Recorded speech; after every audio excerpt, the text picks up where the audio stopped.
అందరూ బాగున్నారమ్మా? బాగున్నారా? నేను వచ్చేటప్పుడే ఒక అతను ఎవరో ఈ వైసీపీ ప్రభుత్వానికి సంబంధించిన కల్తీ మద్యం తాగినట్టున్నాడు ఒక ఆయన. నా దగ్గరకు వచ్చి హైపరాదిని అడిగానని చెప్పమంటున్నాడు. ఆ కల్తీ మద్యం ఎంత పని చేస్తుందో మీరే చూడండి. ఇంకొక అతనైతే స్విచ్ ఆఫ్ అయిన ఫోన్ తీసుకొచ్చి నన్నే సెల్ఫీ అడుగుతున్నాడు. కాబట్టి ఆ కల్తీ మద్యం పోవాలన్నా, అలాంటి కల్తీ ప్రభుత్వం పోవాలన్నా ఈసారి మీరందరూ కూటమి నిలబెట్టిన ప్రతి అభ్యర్థిని గెలిపించాలి. ముఖ్యంగా ఇక్కడ ఎవరు? పవన్ కళ్యాణ్ గారు. ఫస్ట్ టైం నాకు పిఠాపురంలో నేను ఎందుకు పుట్టలేదా అని బాధగా ఉంది నాకు. నిజంగా పిఠాపురంలో పుట్టుంటే బాగుండేది, డైరెక్ట్ గా పవన్ కళ్యాణ్ గారికి ఓటేసి అదృష్టం ఉండేది కదా అని బాధపడుతున్నాను నిజంగా నేను. కాబట్టి ఇవన్నీ మీరు గమనించి ఈసారి పవన్ కళ్యాణ్ గారిని భారీ మెజారిటీతో గెలిపించాలి. దానికోసం ఇక్కడ కృషి చేస్తున్న మన వర్మ గారికి, అలాగే బీజేపీకి సంబంధించిన కృష్ణరాజు గారికి, ఇద్దరికి కూడా చాలా పెద్ద థ్యాంక్ యూ. అందరూ వాళ్ళిద్దరికి ఒకసారి గట్టిగా క్లాప్స్ కొట్టాలి మీరంతా. వాళ్ళిద్దరి సపోర్ట్ లేకపోతే ఇక్కడ ఇంత జరగదు. అలాగే ఈ వైసీపీ ప్రభుత్వం మిమ్మల్ని ఏం చెప్పి ఓటు అడుగుతుంది? మీ ఇంట్లో మంచి జరిగితే ఓటేయమంటున్నారు, అవునా? అసలు వాళ్ళ ఇంట్లో మంచి జరగలేదని ఇద్దరు చెల్లెలు రోడ్డు మీద తిరుగుతున్నారు, అవునా కాదా? మరి వాళ్ళ ఇంట్లోనే మంచి జరగనప్పుడు మీ ఇంట్లో మంచి ఎలా చేస్తారు? అది ఒకటి మీరు గమనించాలి, అవునా? ఇంకోటి ఏమంటారు? మేము పొద్దున బటన్ నొక్కితే ఆడవాళ్ళ అకౌంట్ లో 10,000 రూపాయలు పడుతున్నాయి అంటారు, అవునా? మరి సాయంత్రం మూతిప్పితే మగవాళ్ళ అకౌంట్ లో నుంచి 30,000 పోతున్నాయి. మరి వాటి సంగతి ఏంటి? కాబట్టి పొద్దున బటన్ నొక్కుతున్నారు, సాయంత్రం పేక నొక్కుతున్నారు. ఈ రెండు మీరు గమనించి ఓటేయాలి. ఇంకోటి ఏమంటారు ఆయన? ఫ్యాన్ ఇంట్లో ఉండాలి, సైకిల్ బయట ఉండాలి, గ్లాసు సింక్ లో ఉండాలి అన్నారు, అవునా? కానీ ఫ్యాన్ ఎంతలో ఉండాలి? 4లోనో 5లోనో ఉండాలి, అవునా కాదా? మీరే తెలియక లాస్ట్ టైం 151లో పెట్టారు, అందుకే కరెంటు బిల్లులు ఎక్కువైనాయి. కాబట్టి ఆ 151లో ఉన్న ఫ్యాన్ రెగ్యులేటర్ తగ్గించి మీరంతా 4లోనో 5లోనో పెట్టాలి ఈసారి. అప్పుడే మనందరం హ్యాపీగా ఉంటాం, అవునా కాదా? ఇంకోటి ఏమంటారు ఆయన? మేము సింగిల్ గా వస్తున్నాం, మీరంతా కలిసి వస్తున్నారు అంటున్నారు, అవునా? మన ఇంట్లో ఒక దొంగ పడితే ఏం చేస్తామమ్మా మనం?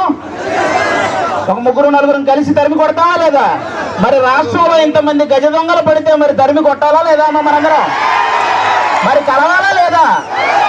చెడుని చంపడానికి ఎప్పుడూ మంచి కలిసే వస్తుంది, అవునా కాదా? ఇక్కడ రీసెంట్ గా వంగా గీత గారు వడదెబ్బ తగిలి పడిపోయారని విన్నాను, అవునా? కానీ 5 సంవత్సరాల నుంచి మనకి ఎన్ని దెబ్బలు తగిలినాయమ్మా?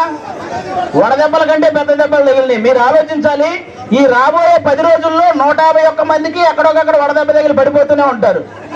ఆ డ్రామాలు నమ్మకండి, ఎందుకంటే ఆ డ్రామాలకు మా శ్రీదేవి డ్రామా కంపెనీలో కూడా ఇన్ని డ్రామాలు చూడాలి. కాబట్టి ఇవన్నీ మీరు గమనించి ఈసారి గాజు గ్లాసు గుర్తు మీద ఓటేయాలి. వన్స్ బూత్ లోకి వెళ్ళిన తర్వాత 2 గాజు గ్లాసు మీద గుర్తితే ఫ్యాన్ ఎగిరిపోవాలి, అవునా? ఇది గుర్తు పెట్టుకుని అందరూ ఓటేయాలని కోరుకుంటున్నాం. జై జనసేన, జై టీడీపీ, జై బీజేపీ. ఈ ఉన్నటువంటి చిన్న ఎన్టీఆర్ దగ్గరికి వెళ్ళి కాళ్ళు పట్టుకుని అతన్ని తీసుకొచ్చి పట్టుకుంటుంది. మీరు గుడ్డిగా ఆలోచన లేకుండా ఈ దొంగ ఎన్టీఆర్ కుటుంబానికి ద్రోహం చేసినటువంటి ఈ దొంగ చంద్రబాబు నాయుడు ఈరోజు జూనియర్ ఎన్టీఆర్ని ఐటీడీపీ సోషల్ మీడియాలో తిట్టిస్తూ ఉంటారు. చంద్రబాబు నాయుడు భార్యను మేము తిట్టామని చెప్పి పబ్లిసిటీ చేసుకున్నాడు, 7 సైడ్ శోకాలు పెట్టాడు. ఎన్టీఆర్ ఏమని చెప్పాడు? ఈ దేశంలో కానీ ఈ రాష్ట్రంలో కానీ మహిళలను గౌరవించడం సాంప్రదాయం. మహిళలను గౌరవించడం మనకి సాంప్రదాయంగా వస్తుంది. రాజకీయాల కోసమో ఇతర అవసరాల కోసమో మహిళల జోలికి వెళ్తాం మంచి పద్ధతి కాదు. ఇటువంటి వాటిని నేను ఖండిస్తున్నానని చెప్పాడు. మహిళలంటే ఈ రాష్ట్రంలో ఉన్నటువంటి మీ భార్యలు, మీ అక్క చెల్లెళ్ళు, మీ తల్లులు అందరూ కూడా ఉంటారు. అందరినీ ఎవరైనా సరే, ఆవిడ భువనేశ్వర్ కావచ్చు, లేకపోతే ఇక్కడ ఈ గ్రామాల్లో ఉన్నటువంటి ఆడపిల్లలు కావచ్చు, ఎవరినైనా గౌరవించడం మన సాంప్రదాయం. అటువంటి జరగకుండా ఉండాల్సినటువంటి అవసరం ఉందని చెప్పి ఎన్టీఆర్ చెప్పాడు. దానికి ఏముంటారు? భువనేశ్వర్ గారి పేరు చెప్పి ఖండించలేదని చెబుతారు. ఎన్టీఆర్ని బండబూతులు తిడతాం. ఎన్టీఆర్ పేరు మీద ఉన్నటువంటి ఎన్టీఆర్ హెల్త్ యూనివర్సిటీ పేరు మారుస్తే ఎన్టీఆర్ చెప్పింది ఏముంది?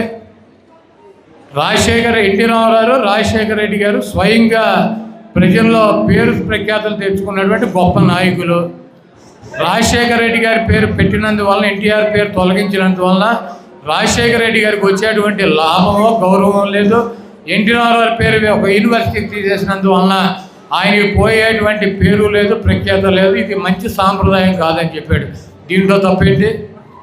రాజశేఖర రెడ్డి గారిని ఎన్టీఆర్ని పోలుస్తాం, మీకు ఇష్టం లేకపోతే పోల్చకూడదా? రాజశేఖర రెడ్డి గారు ఒక శాసనసభ్యుడిగా ఒక మహోన్నతమైనటువంటి స్థానానికి వచ్చి ఆయన పేరు మీద రాజకీయ పార్టీ పెడితే వాళ్ళ అబ్బాయి అధికారంలోకి వచ్చినటువంటి పరిస్థితి ఉంటే రాజశేఖర రెడ్డి గారిని ఎన్టీ రామారావుతో పోల్చగా ఈ ఎదవ ఈ 420 చంద్రబాబు గారితో పోల్చాలా? ఒక శాసనసభ్యుడిగా జీవితాన్ని ప్రారంభించి అంచెలంచెలుగా ఎదిగి ఒక ముఖ్యమంత్రిగా 5 సంవత్సరాలు పనిచేసి ఆయన పేరు మీద ఆయన చనిపోతే కొడుకు పార్టీ పెడితే ఈ రాష్ట్రంలో ఆ పార్టీని అధికారంలోకి తీసుకొచ్చారంటే రాజశేఖర రెడ్డి గారిని ఈ రాష్ట్ర ప్రజలు గుండెల్లో పెట్టుకోలేదా? అటువంటి గొప్ప వ్యక్తిని ఎన్టీఆర్తో పోలిస్తే ఏంటి తప్పు ఏంటి? ఎన్టీఆర్ పార్టీ పెట్టినటువంటి 9 నెలల్లో ఆయన గుండెల్లో పెట్టుకుని అధికారంలోకి తీసుకొచ్చారు. అదేవిధంగా రాజశేఖర రెడ్డి గారిని కూడా గుండెల్లో పెట్టుకున్నారు. ఆ ఎన్టీఆర్ రాజశేఖర రెడ్డి గారు ఇద్దరు ఉన్నతమైనటువంటి వ్యక్తులు.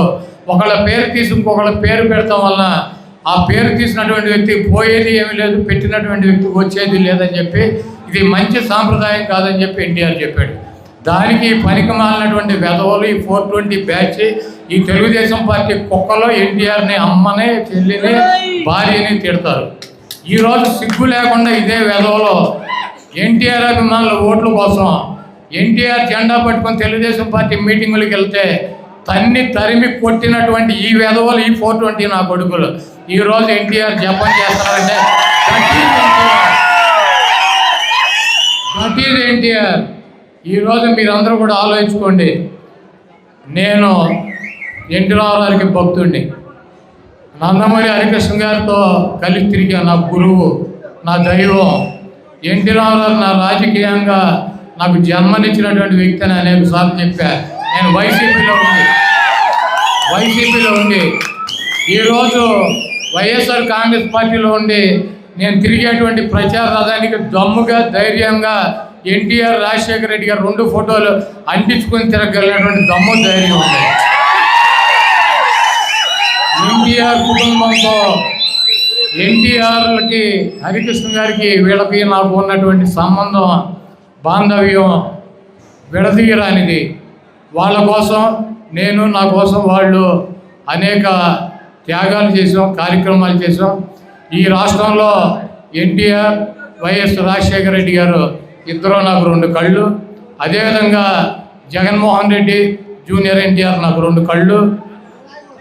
వాళ్ళని అనగతొక్కాలని చెప్పి చూసేటువంటి ఈ తెలుగుదేశం పార్టీని చిత్తుగా మీరందరూ ఓడించాలి.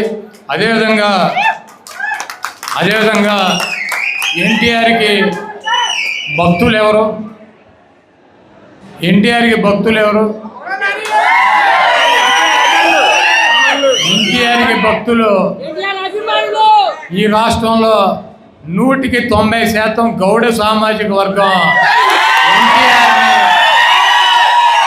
గుండెల్లో పెట్టుకున్నారు. పెద్ద ఎన్టీఆర్ని కానీ చిన్న ఎన్టీఆర్ని కానీ గుండెల్లో పెట్టుకున్నారు. ఆ రోజు అంకిం ప్రభాకర్ రావు గారికి ఎన్టీ రామారావు జిల్లాలో మంత్రి పదవి ఇస్తే ఈరోజు 83 నుంచి 85 దాకా అంకిం ప్రభాకర్ రావు గారు మంత్రి చేస్తే మరి తెలుగుదేశం పార్టీ అధికారంలోకి వచ్చిన చంద్రబాబు నాయుడు ఈ జిల్లాలో ఒక గౌడ సామాజిక వర్గానికి ఒక మంత్రి పదవి ఎందుకు ఇవ్వాలా? 14 సంవత్సరాలు. ఈరోజు జోగి రమేష్కి, నన్ను, పేర్నాని లాంటి వ్యక్తులను తీసి పక్కన పెట్టి జోగి రమేష్కి జిల్లాలో మంత్రి పదవి ఇచ్చింది జగన్మోహన్ రెడ్డి గారు. అదేవిధంగా ఈ జిల్లాలో స్వతంత్రం వచ్చినటువంటి 70 సంవత్సరాల్లో జనరల్ అయితే, ఓసీ జనరల్ అయితే ఆ స్థానంలో ఉప్పాల హారికకి గౌడ సామాజిక వర్గానికి జిల్లా పరిషత్ ఈరోజు పెడంలో ఉప్పాల రాముకు సీట్ ఇవ్వడమే కాకుండా పెనమలూరులో జోగి రమేష్ కూడా 2 అసెంబ్లీ సీట్ ఇచ్చింది జగన్మోహన్ రెడ్డి గారు. ఈ గౌడ సామాజిక వర్గాన్ని జగన్మోహన్ రెడ్డి గారి గుండెల్లో పెట్టుకున్నాడు. ఇక్కడ ఉన్నటువంటి జనాభా ప్రాతిపదికన బీసీల్లో అత్యంత పెద్ద ఓట్ బ్యాంక్ ఉన్నటువంటి సామాజిక వర్గంగా జిల్లా పరిషత్ చైర్మన్, 2 ఎమ్మెల్యే సీట్లు జగన్మోహన్ రెడ్డి గారు ఇస్తే ఈ గుంటనక్క చంద్రబాబు ఏం చేశాడు?